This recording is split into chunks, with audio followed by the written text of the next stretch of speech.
Hello दोस्तों, स्वागत है आपका मेरे यूट्यूब चैनल देवभूमि ज्ञान दर्पण में। तो भारतीय संविधान की जो सीरीज हमारी चल रही थी, इसमें आज हम देखेंगे भारतीय संविधान का निर्माण। तो आज की वीडियो में हम जानेंगे संविधान सभा के द्वारा किस प्रकार भारत के लिए एक संविधान का निर्माण किया गया। इससे पहले जो भी महत्वपूर्ण टॉपिक्स हैं उन पर मैं वीडियोज अपलोड कर चुका हूँ। अगर आपने उन्हें नहीं देखा तो प्लेलिस्ट में जाकर उन्हें देख सकते हैं। इससे पहली वाली वीडियो में हमने देखा था संविधान सभा का गठन कैसे हुआ, किसने सर्वप्रथम संविधान सभा के गठन का विचार दिया, फिर किस प्रकार इसमें सदस्य निर्वाचित हुए, कितने सदस्य थे, ये सारी चीज़ें हम डिस्कस कर चुके हैं। अगर आपने उस वीडियो को नहीं देखा तो पहले उस वीडियो को देखें, तब आपको ये वीडियो समझ में आएगा।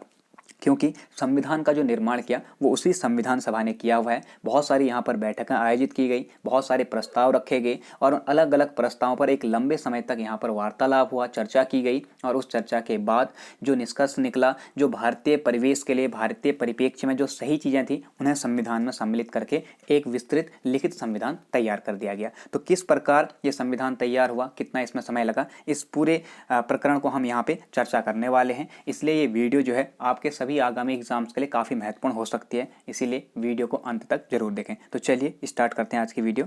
सबसे पहले देखें संविधान सभा, जिसके बारे में हम पढ़ चुके हैं। संविधान सभा की जो पहली बैठक थी ये हुई 9 दिसंबर 1946 को, और यही कारण है कि संविधान सभा का जो गठन है ये भी 9 दिसंबर 1946 को माना जाता है। ठीक है, अगर आपसे प्रश्न बनता है संविधान सभा का गठन कब हुआ, तब आप 9 दिसंबर 1946 कह सकते हैं। और संविधान सभा की पहली बैठक 9 दिसंबर 1946 को ही आयोजित की गई, अर्थात बैठक के दिन से ही इसका गठन माना जाता है। बैठक कहाँ आयोजित हुई थी? नई दिल्ली में आयोजित हुई। ठीक है, और फ्रांस के जो व्यवस्था थी उस व्यवस्था को एक तरीके से फॉलो करते हुए यहाँ पर इस संविधान सभा के जो सबसे वरिष्ठतम सदस्य थे उन्हें इस संविधान सभा की पहली बैठक का अध्यक्ष निर्वाचित किया गया, और ये एक तरीके से अस्थायी अध्यक्ष थे। ठीक है, क्योंकि उस दिन सभा हुई तो पता नहीं था अध्यक्ष किसे निर्वाचित करना चाहिए या किसे बनाना चाहिए, इसीलिए जो वरिष्ठतम सदस्य थे उन्हें ही अस्थायी अध्यक्ष नियुक्त कर दिया गया। वो थे आपके डॉक्टर सच्चिदानंद सिन्हा। ठीक है, इस प्रकार से प्रश्न बन सकता है संविधान सभा के अस्थायी अध्यक्ष कौन थे, स्थायी अध्यक्ष कौन थे, तो दोनों चीज़ों को याद रखना है। वहीं अगर हम उपाध्यक्ष की बात करें तो संविधान सभा के 2 उपाध्यक्ष थे। ये प्रश्न बहुत महत्वपूर्ण है, याद रखना है। पहले हैं H.C. मुखर्जी और दूसरे थे V.T. कृष्णामाचारी। ठीक है, तो ये दोनों ही नाम आपने याद रख लेने हैं। ये संविधान सभा की पहली बैठक में उपाध्यक्ष निर्वाचित हुए थे। ठीक है, मुस्लिम लीग जो है, मुस्लिम लीग ने इस बैठक का बहिष्कार किया, क्योंकि मुस्लिम लीग की जो स्थिति थी वो बहुत स्टेबल या फिर बहुत ज़्यादा सशक्त यहाँ पर नहीं थी। आप लोगों को पता होगा, इससे पहले जो वीडियो हमने दी थी उसमें देखा था कांग्रेस ने कितनी सीटें जीती, मुस्लिम लीग ने कितनी जीती और निर्दलीय ने कितनी जीती। ठीक है, हमने सारी चीज़ें अभी डिस्कस की हुई हैं, आप उस वीडियो को जरूर देख लें पहले। तो मुस्लिम लीग ने इस बैठक से बहिष्कार किया और एक अलग संविधान की मांग की, क्योंकि ये अलग पाकिस्तान की मांग कर रही थी। तो इनने कहा कि हमारे पाकिस्तान के लिए अलग से संविधान बनना चाहिए। इसी कारण से मुस्लिम लीग ने इस बैठक का बहिष्कार किया। लेकिन बाद में धीरे धीरे मुस्लिम लीग के सदस्य इसमें सम्मिलित होते रहे, और बाद में जब अंतरिम सरकार गठित होती है तो वहाँ पर मुस्लिम लीग के 5 सदस्यों को 5 बहुत महत्वपूर्ण विभाग वितरित किए जाते हैं। ये चीज़ आप लोग आगे देखेंगे। ठीक है, इस प्रकार मुस्लिम लीग ने बहिष्कार किया। तो इस प्रकार बैठक में केवल 208 सदस्यों ने ही हिस्सा लिया, क्योंकि कांग्रेस की सीटें कितनी थी? केवल 208। ठीक है, तो ये चीज़ आपने ध्यान रखनी है। एक चीज़ मैं बता दूं कि जो आपका लक्ष्मीकांत जी हैं, इन्होंने 211 सदस्य लिखा हुआ है, इसे आप लोग एक बार क्रॉस चेक जरूर कर लेना। ठीक है, आगे चलते हैं, संविधान सभा की दूसरी बैठक में आते हैं। तो संविधान सभा की दूसरी बैठक 2 दिन के बाद ही आयोजित की गई थी, 11 दिसंबर 1946 को, और इस दिन सभा के लिए एक स्थायी अध्यक्ष का चयन कर लिया गया, और वो थे डॉक्टर राजेंद्र प्रसाद, जबकि अस्थायी अध्यक्ष किसे बनाया गया था? डॉक्टर सच्चिदानंद सिन्हा को। ठीक है, इसी दिन संवैधानिक सलाहकार संविधान सभा के लिए या संविधान के गठन के लिए नियुक्त किए गए। तो संवैधानिक सलाहकार बने BN राव जी, बहुत इंपॉर्टेंट हैं, वेनेगल राव, ये नाम कई बार पूछा जाता है, तो ध्यान रखना संविधान सभा के संवैधानिक सलाहकार कौन थे? VN राव, और इन्हीं के नेतृत्व में जो है पूरा संविधान का जो है निर्माण किया जाएगा। ठीक है, आगे चलते हैं, संविधान सभा की तीसरी बैठक फिर से 2 दिन बाद आयोजित की गई, 13 दिसंबर 1946 को। तो तीसरी बैठक भी कहाँ आयोजित होगी? दिल्ली में ही आयोजित होगी। दूसरी भी दिल्ली में ही आयोजित हुई थी, और तीसरी बैठक इसीलिए महत्वपूर्ण मानी जाती है क्योंकि तीसरी बैठक में ही एक बहुत ज़्यादा महत्वपूर्ण प्रस्ताव यहाँ पे पेश किया गया था, जिसे नाम दिया जाता है उद्देश्य प्रस्ताव। यही उद्देश्य प्रस्ताव आगे चलकर आपके संविधान की जो है प्रस्तावना बनेगी। ठीक है, हमारे संविधान की, तो ये चीज़ ध्यान में रखना। उद्देश्य प्रस्ताव किसके द्वारा प्रस्तुत किया गया, क्या इसमें मुख्य बिंदु थे, उनकी बात करें तो ध्यान रखना उद्देश्य प्रस्ताव जो है इस तीसरी बैठक में जवाहरलाल नेहरू जी के द्वारा पेश किया गया था। बहुत ज़्यादा महत्वपूर्ण नाम है, जवाहरलाल नेहरू लाए थे उद्देश्य प्रस्ताव को, ठीक है। और उद्देश्य प्रस्ताव को जब संविधान सभा में पेश किया गया तो इस पर बहुत सारा विचार विमर्श हुआ, उसके बिंदुओं को देखा गया और उन बिंदुओं में से जो सही बिंदु थे उन्हें 22 जनवरी 1947 को सर्वसम्मति से स्वीकार कर लिया गया। तो दो प्रश्न पूछे जाते हैं, उद्देश्य प्रस्ताव कब पारित किया गया, आपका 13 दिसंबर 1946 को। उद्देश्य प्रस्ताव को कब स्वीकार किया गया, 22 जनवरी 1947 को। दोनों ही याद रखना, किसके द्वारा लाया गया था, जवाहरलाल नेहरू के द्वारा, ठीक है। इस उद्देश्य प्रस्ताव में ही संवैधानिक संरचना के ढांचे और दर्शन की झलक मिलती है, ठीक है। तो हमारी जो संवैधानिक संरचना होगी या हमारा जो संविधान होगा उसका ढांचा कैसा होगा, उसकी संरचना कैसी होगी, इसकी जो झलक मिलती है वो इसी उद्देश्य प्रस्ताव में मिलती है। इसके परिवर्तित रूप से ही संविधान की प्रस्तावना बनी थी, ठीक है, ये मैं बता चुका हूँ। अब हम देख लेते हैं उद्देश्य प्रस्ताव के मुख्य बिंदु क्या थे। तो देखिए इसमें लिखा था कि भारत एक संपूर्ण प्रभुता संपन्न गणराज्य होगा, ठीक है। गणराज्य क्या होता है ये मैं बताऊंगा जब हम संविधान की विशेषताएं पढ़ेंगे, डिटेल में हम बात करेंगे, ठीक है। तो इनने कहा कि भारत एक संपूर्ण प्रभुता संपन्न होगा। ये सारे के सारे जो यहाँ पर शब्द आ रहे हैं, टर्मिनोलॉजी आ रही है, इन सबको हम डिटेल में एक्सप्लेन करेंगे जब हम संविधान की विशेषताएं पढ़ेंगे या प्रस्तावना को जब हम पढ़ रहे होंगे, ठीक है। तथा अपने संविधान का स्वयं निर्माण करेगा। ये प्रश्न पहले बन चुका है एग्जाम में, एसएससी में पूछा गया है, तो आप ध्यान में रखना। भारत एक संपूर्ण प्रभुता संपन्न गणराज्य होगा तथा अपने संविधान का स्वयं निर्माण करेगा, ये उद्देश्य प्रस्ताव का एक हिस्सा है, ठीक है।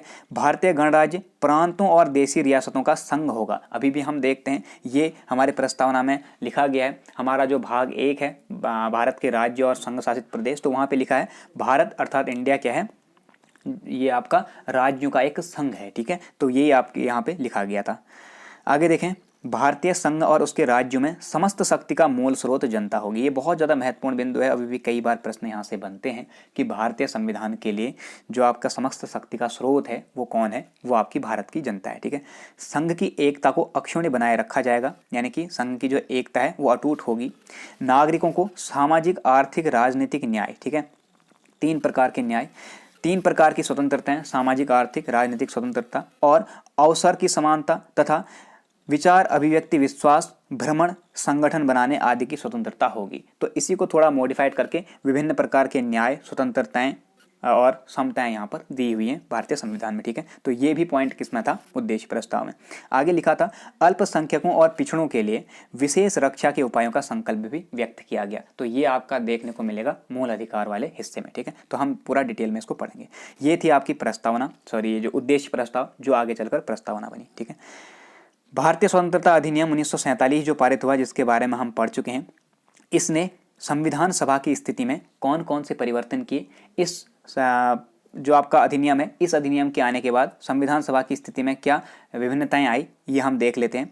तो देखें, इस भारत शासन अधिनियम या भारतीय स्वतंत्रता अधिनियम जिसे आप कहें 1947, इसने संविधान सभा को पूरी तरह संप्रभु निकाय बना दिया, यानी कि एक तरीके से स्वतंत्र सभा बना दिया। ये अपने लिए खुद अपने कानूनों का निर्माण कर सकती है, इस प्रकार की सभा, ठीक है। तो संविधान सभा को जब ये शक्ति दे दी गई कि अपने राज्य क्षेत्र के लिए ये अपने हिसाब से कोई भी किसी भी प्रकार के कानून को निर्मित कर सकती है और ब्रिटेन का जो भी कानून यहाँ पे लागू हो रहा है वो अगर पसंद नहीं है तो उसे रद्द कर सकते हैं। जब ये शक्ति मिली तो संविधान सभा अपने आप में एक विधायिका बन गई। विधायिका किसे कहेंगे, जो विधि बनाती है, अर्थात कानून निर्माण की शक्ति जिसके पास है उसे विधायिका कहते हैं। वर्तमान में विधायिका कौन है, हमारी संसद, ठीक है, क्योंकि शक्ति कानून बनाने की जो सारी शक्ति है वो संसद के पास होती है। तो संविधान सभा उस समय एक विधायिका बन गई, लेकिन इसके 2 कार्य हुए। तो कौन कौन से वो कार्य थे, बहुत ही ज़्यादा महत्वपूर्ण बिंदु है, यहाँ पर आप लोग ध्यान दें। स्वतंत्र भारत के लिए संविधान बनाना और देश के लिए आम कानून लागू करना। तो ये 2 कार्य थे संविधान सभा के, जब संविधान सभा को शक्ति मिल गई थी एक संप्रभु निकाय की तरह, ठीक हो गया, भारत के स्वतंत्रता अधिनियम 1947 द्वारा।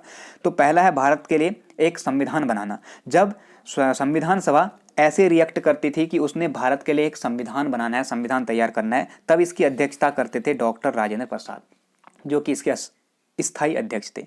लेकिन जब देश के लिए आम कानून बनाना हो, एक विधायिका की तरह कार्य करती थी, कानून की तरह कार्य करती थी, तब जाके इसकी अध्यक्षता करते थे जीवी मावलंकर। ये बहुत ज़्यादा महत्वपूर्ण बिंदु है, इसे घुमा फिरा के क्वेश्चन आपसे पूछा जा सकता है, तो आप लोग इसको ध्यान में रखना, ठीक है। संविधान सभा के 2 कार्य। इस प्रकार संविधान सभा जो है स्वतंत्र भारत की पहली संसद भी बनी, क्योंकि जब तक यहाँ पर संसद नहीं बनी होगी, नया जो है निर्वाचन प्रक्रिया पूर्ण होने तक, तब तक इस संविधान सभा ने ही भारत के लिए संसद का कार्य किया, क्योंकि विधि भी यही बना रही है, संविधान भी यही बना रही है। ठीक है, आगे चलते हैं। एक बहुत महत्वपूर्ण नोट यहाँ पे लिखा हुआ है, डोमिनियन विधानमंडल के रूप में संविधान सभा की पहली बैठक 17 नवंबर 1947 को जीवी मावलंकर की अध्यक्षता में हुई थी। बहुत ज़्यादा महत्वपूर्ण है। तो संविधान सभा जो है एक संसद के रूप में कार्य करने लगी है, संसद है, तो इस प्रकार ये जो है विधानमंडल के रूप में भी कार्य करेगी, क्योंकि विधि बनाने की इसकी पूरी शक्ति इसको दी गई थी। तो जो विधानमंडल संविधान निर्माण से पहले बना, इसे डोमिनियन कहा गया, क्योंकि अभी तक अंग्रेजों से हम पूरी तरीके से आज़ाद नहीं हुए थे, पूरा प्रभुत्व भारतीयों को नहीं मिला था। जब तक संविधान निर्माण नहीं हो जाता तब तक जो है भारतीयों का शासन अंग्रेजों के द्वारा बनाई गई नीतियों के अनुसार चल रहा था, इसीलिए इसे डोमिनियन विधानमंडल कहा गया। ठीक है, तो डोमिनियन विधानमंडल के रूप में संविधान सभा की पहली बैठक अगर पूछी जाती है तो बिल्कुल कंफ्यूज नहीं होना है, याद रखना है कि 17 नवंबर 1947 को जीवी मावलंकर की अध्यक्षता में हुई। इसका अर्थ क्या हुआ कि देश के लिए आम कानून बनाने के लिए पहली बार जो यहाँ पे संसद बैठी या आपकी संविधान सभा बैठी, वो बैठी 17 नवंबर 1947 को, और इसकी अध्यक्षता जीवी मावलंकर ने की होगी। ठीक है, आगे चलते हैं।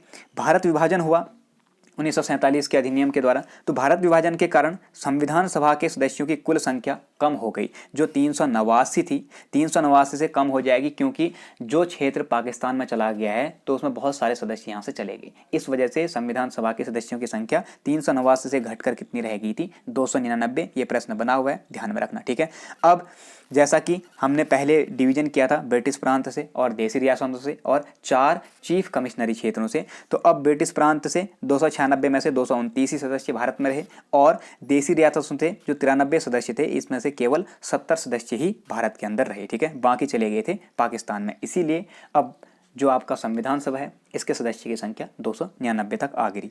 आगे चलते हैं।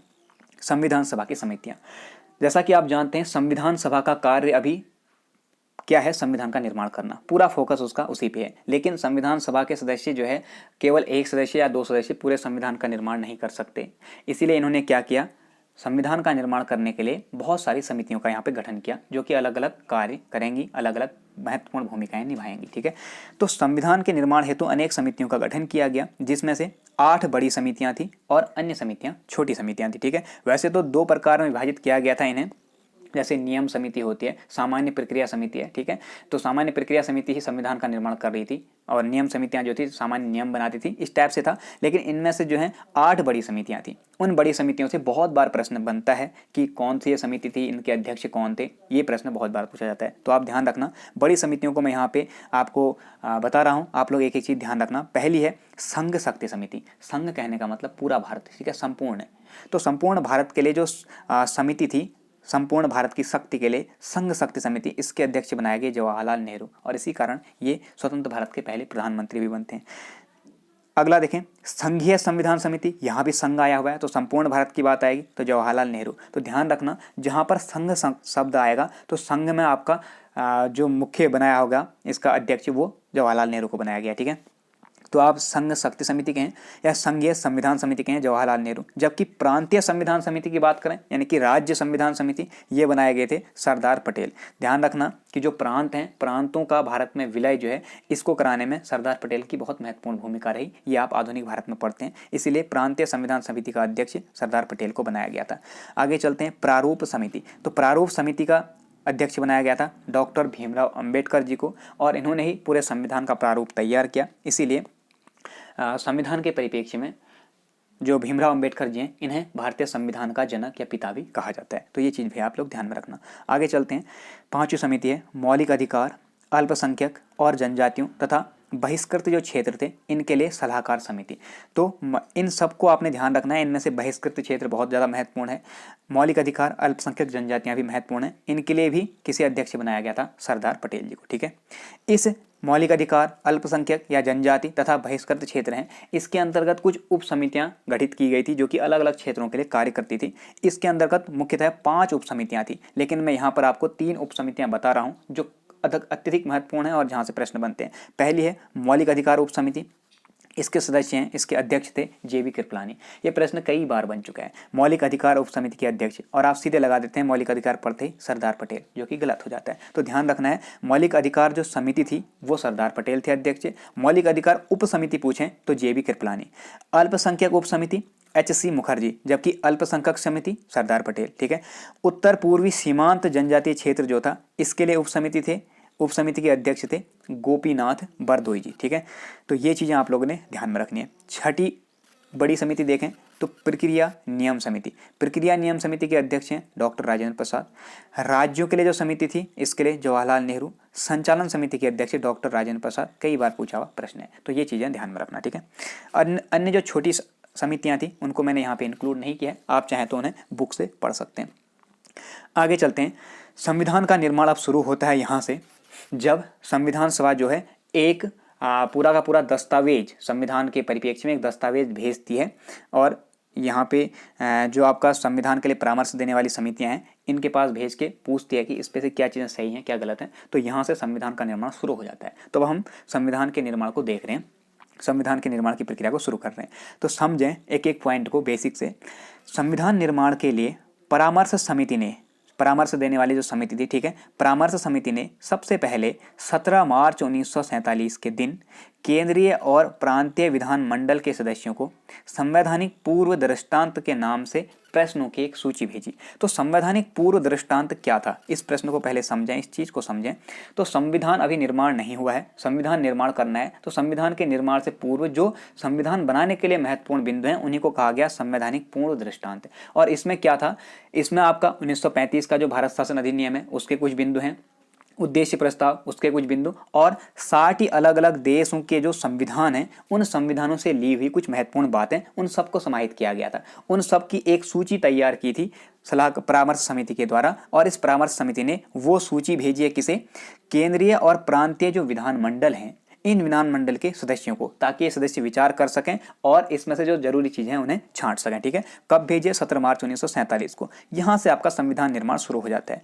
तो इसी जो संवैधानिक पूर्व दृष्टांत है या प्रश्नों की एक सूची है 60 देशों के संविधानों से जो ली हुई है, इसके आधार पर ही संवैधानिक सलाहकार BN राव जी ने संविधान का प्रथम प्रारूप तैयार किया। बहुत ज़्यादा महत्वपूर्ण बिंदु है, इसे आप लोग अच्छे से नोट डाउन कर लें, रट लें, ठीक है, दिमाग में रख लें। तो संवैधानिक सलाहकार BN राव थे और इन्होंने ही संविधान का पहला प्रारूप तैयार किया, जिसमें कुल 243 अनुच्छेद और 13 अनुसूचियाँ थी। ठीक। फिर इनकी जो संवैधानिक सलाहकार के द्वारा जो प्रारूप तैयार किया गया, इस पर बहुत सारे विचार विमर्श हुए। ठीक है। और विचार विमर्श के बाद इस पर रिपोर्ट तैयार की गई। तो BN राव के द्वारा जो रिपोर्ट तैयार की गई थी, इस रिपोर्ट पर विचार करने के लिए अंततः एक समिति का निर्माण किया गया जो कि संविधान का पूरा प्रारूप बनाएगी, उसी को कहा गया प्रारूप समिति। तो ध्यान रखना, BN राव द्वारा तैयार रिपोर्ट पर विचार करने के लिए ही प्रारूप समिति का गठन किया गया था। और प्रारूप समिति जो है ये मान के चलिए one of the most committee यहाँ पर है, जहाँ से बहुत सारे क्वेश्चन अलग अलग तरीके से अलग अलग एग्जाम्स में पूछे जा चुके हैं। तो आप इस प्रारूप समिति का एक एक बिंदु बहुत इंपॉर्टेंट तरीके से याद रखेंगे। ठीक है। तो देखिए प्रारूप समिति, सबसे पहले देखें संविधान सभा की सबसे महत्वपूर्ण समिति थी। इसका गठन कब हुआ है, 29 अगस्त 1947 को। ये डेट याद रखना, 29 अगस्त 1947 को प्रारूप समिति का गठन हुआ, जिसके अध्यक्ष बनाए गए थे डॉक्टर भीमराव अंबेडकर। ठीक है। जबकि संविधान का पहला जो प्रारूप तैयार करके प्रस्तुत किया था वो BN राव के द्वारा तैयार किया गया था। ठीक है, बेनेगल नरसिम्हा राव। इसमें कुल 7 सदस्य हैं। किसमें, प्रारूप समिति में। कौन कौन थे, कई बार पूछा गया प्रश्न है। अध्यक्ष हैं भीमराव अंबेडकर, इसके अलावा गोपाल स्वामी आयंगर, अल्लादी कृष्णा स्वामी अय्यर, KM मुंशी, सैयद मोहम्मद सादुल्ला, N माधव राव जो कि BL मित्र की जगह आए हुए थे। ठीक है। और TT कृष्णाचारी जो कि DP खेतान की जगह आए हुए थे। ठीक। तो इनकी जगह इनने इसलिए ली क्योंकि BL मित्र ने इस्तीफा दिया था, DP खेतान की मृत्यु हो गई थी, तो इनकी जगह 2 नए लोग यहाँ पे रखे गए। तो इस प्रकार प्रारूप समिति में कुल 7 सदस्य थे। आगे देखें, जो BN राव ने जो प्रारूप तैयार किया उस पर विचार करने के लिए प्रारूप समिति गठित होगी। 7 सदस्य हैं इसमें। ठीक है। 29 अगस्त 1947 को बन गई है। तो इस प्रारूप समिति ने उस रिपोर्ट पर विचार किया और लंबे विचार के बाद इसने अपनी एक रिपोर्ट तैयार की, जिसे पहला प्रारूप कहा जाता है। तो संविधान के मूल पाठ पर विचार के बाद प्रारूप समिति ने कब, 21 फरवरी 1948 को भारत के संविधान का पहला प्रारूप प्रकाशित किया। पहला प्रारूप तैयार किसने किया था, BN राव ने। उस पर विचार करने के बाद जो पहला प्रारूप भारतीय संविधान का प्रकाशित हुआ है, ये किया गया है आपका संविधान सभा के द्वारा 21 फरवरी 1948 को, जिसमें 315 अनुच्छेद और 8 अनुसूचियां थी, जबकि BN राव ने कितने रखे थे? 343 अनुच्छेद। ये चीज ध्यान में रखना, ठीक है। तो 315 अनुच्छेद इसमें और 8 अनुसूचियां इसमें रखी गई थी। इसके बाद इसे खोल दिया गया आम जनता के लिए, और आम जनता के सामने अनुच्छेद, ये अनुसूचियां सारी रखी गई कि कौन सी सही है कौन सी नहीं है। उस पर बहुत सारे जो पढ़े लिखे लोग थे उन्होंने विचार किया, जैसे वकील लोग थे, उच्च वर्ग के शिक्षक लोग थे, उनने विचार किया, और विचार के बाद बहुत से उनमें से चीज़ें हटाई गई, करेक्शन किया गया, और इस करेक्शन के बाद संविधान सभा ने ही भारतीय संविधान का दूसरा प्रारूप प्रकाशित किया। और ये कब प्रकाशित हुआ है? 26 अक्टूबर 1948 को। तो ये दोनों ही डेट्स आपने याद रखनी है, ठीक है। अब संविधान प्रभाव में आएगा। तो संविधान एक तरीके से आपका तैयार हो चुका है लगभग, ठीक है। अब संविधान प्रकाश में आएगा। तो संविधान का प्रभाव में आना देखें, डॉक्टर भीमराव अंबेडकर ने सभा में, संविधान सभा में 4 नवंबर 1948 को संविधान का अंतिम प्रारूप पेश किया। प्रथम प्रारूप 21 फरवरी आप जानते हैं, द्वितीय प्रारूप फिर अक्टूबर में, और इसके बाद अंतिम प्रारूप जो था ये 4 नवंबर 1948 को पेश कर दिया गया भीमराव अंबेडकर जी के द्वारा। इस बार संविधान पहली बार संविधान सभा में पढ़ा गया था, ठीक है। संविधान सभा में इस प्रारूप पर 3 वाचन हुए, फिर विचार विमर्श संपन्न हुए, ठीक है। वाचन कहने का मतलब होता है जो संविधान सभा के सदस्य हैं, अब पूरे देश की सहमति बन गई है और पूरे देश के द्वारा जो अपने विचार दिए गए उसको प्रकाशित भी कर दिया गया है। तो अब संविधान सभा के जो सदस्य हैं उनमें बांट दी गई वो प्रतियां, और उसके बाद उन पर संविधान सभा के सदस्यों ने विचार करना है, और विचार के बाद जो मेन प्रस्ताव यहाँ पे हैं, जो विचार यहाँ पे ठीक लग रहे हैं, उन्हें फाइनली प्रकाशित करके भारतीय संविधान का निर्माण कर देना है। तो इसके लिए यहाँ पर 3 बैठकें हुई, 3 वाचन हुए, ठीक है। अब वो वाचन कब हुए, क्या उन पे बात हुई, इसको देख लेते हैं। तो प्रथम वाचन या प्रथम बैठक है 4 नवंबर 1948, जिस दिन अंतिम प्रारूप पेश हुआ उसी दिन हुई, और यहाँ से चलिए 9 नवंबर 1948 तक, ठीक है। तो ये चीज़ ध्यान रखना, 5 दिन की बैठक थी।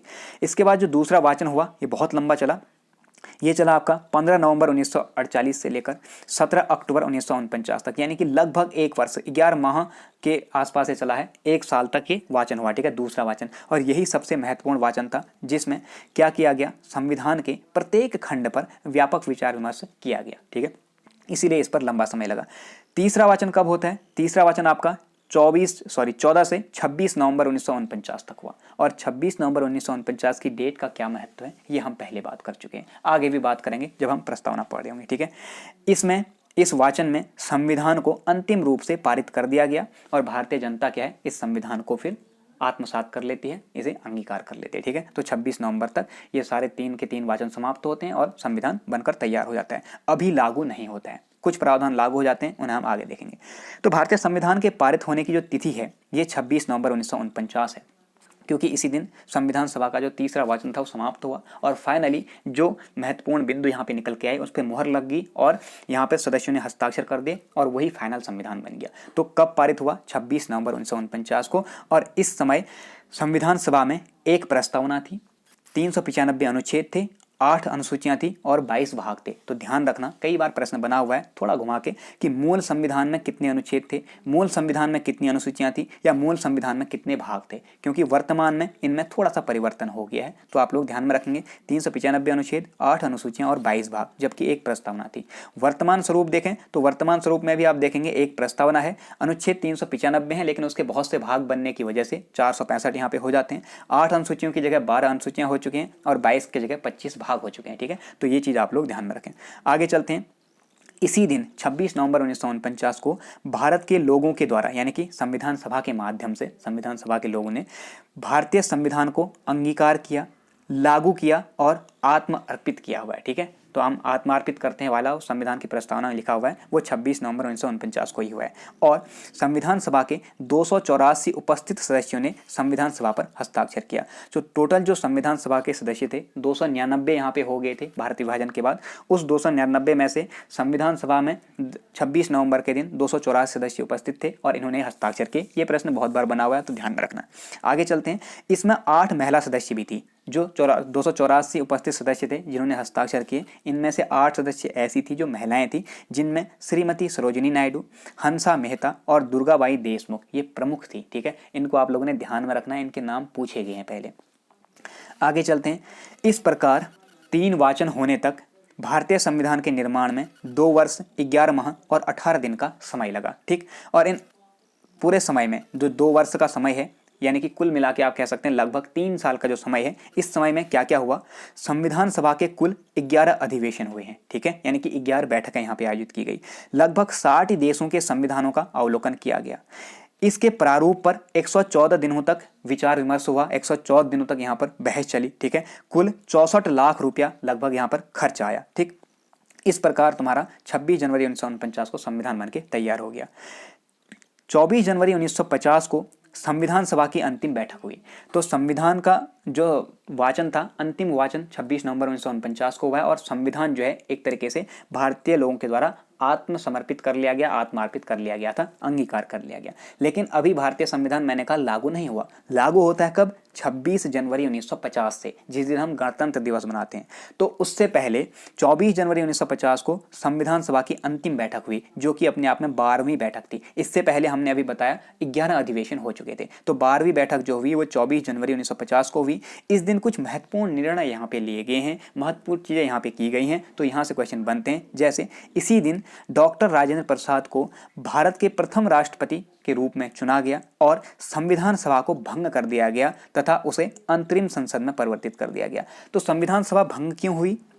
क्योंकि संविधान सभा का कार्य था संविधान का निर्माण करना, जो कि हो चुका है और संविधान को भारतीय लोगों ने आत्मसमर्पित कर लिया है। तो अब संविधान सभा का कोई महत्व नहीं रहता, इसलिए इसे भंग कर दिया गया और इसे बदल दिया गया किसमें? अंतरिम संसद में, ठीक है। जब तक पहले इलेक्शन नहीं होंगे 1942 तक, तब तक ये अंतरिम संसद रहेगी। और इसका जो अध्यक्ष है, यानी कि जो राष्ट्राध्यक्ष कह सकते हैं, राष्ट्रपति कह सकते हैं, ये डॉक्टर राजेंद्र प्रसाद को चुन लिया गया। अन्य क्या कार्य हुए थे हम उन्हें आगे देखेंगे। इसके बाद संविधान सभा जो थी, जिसे भंग कर दिया गया है कब? 24 जनवरी 1950 को। प्रश्न बन चुका है, ध्यान रखना, ठीक है। तो संविधान सभा ने पहली निर्वाचित संसद के निर्माण तक, पहली निर्वाचित संसद कब बनी? मई 1952 में जब इलेक्शन हुआ। तो इसके निर्माण तक भारत की अंतिम संसद की तरह कार्य किया, ठीक है। तो अंतरिम संसद के रूप में इसने मई 1952 तक कार्य किया था। 17 अप्रैल 1952 को अंतरिम संसद का अस्तित्व भी समाप्त हो गया, ठीक है। तो ये चीज़ बहुत ज़्यादा महत्वपूर्ण है, ध्यान में रखना। आपसे पूछा जाएगा नई जो संसद थी निर्वाचित, इसका निर्माण मई 1952 में हुआ है, लेकिन जो संविधान सभा आपका 24 जनवरी 1950 के दिन क्या कर दी गई है? भंग कर दी गई है और उसे बना दिया गया अंतरिम संसद, ताकि नई निर्वाचित संसद बनने तक ये काम कर सके। तो इस अंतरिम संसद का जो समापन है, या फिर आप कह सकते हैं इसका अस्तित्व कब समाप्त हुआ, अगर ऐसा बनता है तो ध्यान रखना 17 अप्रैल 1952 को हो गया था, जबकि नई संसद बनी मई 1952 में, ठीक है। आगे चलते हैं, संविधान का प्रवर्तन यानी कि संविधान का लागू होना। वैसे तो आपका संविधान 26 जनवरी 1950 को लागू होता है, लेकिन कुछ प्रावधान 26 नवंबर 1949 को ही लागू हो गए थे, उन्हें हम देखेंगे। यहाँ से प्रश्न बनते हैं। तो देखिए, संविधान सभा का संक्षिप्त नाम जो है भारत का संविधान है, ठीक है। हम यही पढ़ते हैं और यही देखते हैं, भारत का संविधान एवं राज्य व्यवस्था। तो भारत का जो संविधान है, ये संविधान सभा का पूरे के पूरे संविधान का एक संक्षिप्त नाम है, संविधान का कहेंगे हम, ठीक है। और ये जो नाम दिया गया है, ये अनुच्छेद 393 के तहत दिया गया है। ये प्रश्न बन सकता है, इंपॉर्टेंट है, ध्यान रखना कि संविधान का जो नाम, संक्षिप्त नाम है भारत का संविधान, ये किस अनुच्छेद के तहत दिया है और इसे लागू किस अनुच्छेद के तहत किया। तो ध्यान रखना, नाम दिया है 393 के तहत, और जबकि अनुच्छेद 394 के तहत इस संविधान को लागू किया गया है। यानी कि संविधान लागू होने का प्रावधान किसमें? अनुच्छेद 394 में, जिसके तहत 26 जनवरी 1950 को भारतीय संविधान जो है वो लागू हुआ। इसी दिन क्यों लागू किया गया, ये सभी लोग जानते होंगे, क्योंकि 26 जनवरी के दिन ही 1930 में, 1930 में जो आपका पहली बार भारतीयों ने स्वतंत्रता दिवस मनाने की सोची थी, वो यहाँ पे आयोजित किया गया था। क्योंकि इसकी बात हुई थी 1929 के लाहौर अधिवेशन में, और उनने बात की थी कि हम 26 जनवरी को भारत को स्वतंत्र मानेंगे, डोमिनियन स्टेट से हम आज़ाद हो जाएंगे। तो इन्होंने 26 जनवरी 1930 को पहली बार एक तरीके से स्वतंत्रता दिवस टाइप का बनाया था। तो इसी कारण 26 जनवरी को हमने यहाँ पे गणतंत्र दिवस के लिए चुना, ठीक है। 26 जनवरी को गणतंत्र दिवस मनाया जाता है क्योंकि इस दिन संविधान लागू हुआ है, और संविधान के कुछ अनुच्छेद लेकिन 26 नवंबर 1949 से ही लागू हो गए थे, जैसा कि मैंने आपको बताया, ठीक है। तो कौन कौन से वो अनुच्छेद थे, इसको देख लेते हैं। यहाँ पर टोटल 15 अनुच्छेद हैं, वैसे हम कहेंगे कि 16 अनुच्छेद, क्योंकि 394 जो अनुच्छेद है ये इसमें लिखा गया है कि भारतीय संविधान लागू होगा 26 जनवरी 1950 से, तो इसे भी इंक्लूड करें तो टोटल 16 अनुच्छेद हो जाते हैं। कौन कौन से हैं आप बहुत आसानी से याद रख सकते हैं, 5, 6, 7, 8, 9, ठीक है। ऐसे करके एक बॉक्स बना लें, 5, 6, 7, 8, 9, बाकी 60, फिर उसके बाद 324, 60 और 324 को एक साथ रखें, 366, 67, ठीक है, 79, 80, 88, 91, 92, 93, 94, ऐसे आप लोग याद रखना, 5 6 7 8 9, 60 324, 366 67, 79 80 28, 91 92 93 94, ठीक है। तो ये 16 अनुच्छेद जो है 26 नवंबर 1949 से ही लागू हो गए थे। शेष प्रावधान 26 जनवरी 1950 से लागू किए गए, ठीक है। अब हम देख लेते हैं संविधान सभा ने अन्य क्या कार्य किए थे। तो इसने मई 1949 में राष्ट्रमंडल में भारत की सदस्यता का सत्यापन किया। जब भारत को आज़ादी दिलाई गई यहाँ पे 1947 का जो भारतीय स्वतंत्रता अधिनियम आया, इसमें कह दिया गया कि भारत अब पूर्ण तरीके से स्वतंत्र हो चुका है। अब ये ब्रिटिश संसद के किसी भी रूल को चाहे तो मान सकता है, चाहे तो नहीं मान सकता। तो इसी क्रम में इन्होंने कहा कि अगर भारत चाहे तो राष्ट्रमंडल का सदस्य रह सकता है, अगर नहीं चाहता है तो इससे हट सकता है। तो राष्ट्रमंडल की सदस्यता का जो सत्यापन है वो मई 1949 में संविधान सभा द्वारा कर दिया गया कि हम राष्ट्रमंडल का सदस्य रहना चाहते हैं। अर्थात भारत में ऐसा नहीं होगा कि अब ब्रिटिश जो है अपना रूल चला सकेंगे, बल्कि ये होगा कि ब्रिटिश कोई आयोजन कर रहे हैं तो हम उसमें अपनी मर्जी से हिस्सा ले सकते हैं, ठीक है। जैसे कुछ खेल होते हैं, राष्ट्रमंडल खेल, कॉमनवेल्थ गेम्स होते हैं, तो वही है, ठीक है। इसके अलावा देखिए 22 जुलाई 1947 को राष्ट्रीय ध्वज अपनाया गया। बहुत ज़्यादा महत्वपूर्ण बिंदु है, इसको कई बार पूछा गया है तो ध्यान रखना, 22 जुलाई 1947। इसके अलावा 24 जनवरी 1950 को 3 काम हुए हैं। एक तो राष्ट्रगान को अपनाया गया, एक राष्ट्रगीत को अपनाया गया, एक राजेंद्र प्रसाद जी को भारत का पहला राष्ट्रपति चुन लिया गया। तो ये आपका संविधान सभा के अन्य कार्य थे। तो ये था आपका भारतीय संविधान का निर्माण, भारतीय संविधान का लागू होना और किस प्रकार से भारतीय संविधान का परिवर्तन यहाँ पे होता है। तो ये सारी चीज़ें हमने डिस्कस कर ली। आज की वीडियो यहीं पर समाप्त करते हैं। वीडियो कैसी लगी कमेंट करके जरूर बताएं, और अगर हेल्पफुल लगती है तो ज़्यादा से ज़्यादा वीडियो को शेयर कर दीजिए। चैनल पर पहली बार आए हैं तो चैनल को सब्सक्राइब करके बेल आइकन दबाइए, जिससे कि आपको लेटेस्ट नोटिफिकेशन मिल जाए और आगे आने वाले सारे एग्जाम्स की आप बेहतरीन तैयारी कर सकें। तो मिलते हैं नेक्स्ट वीडियो में, अपना ध्यान रखें। Thank you.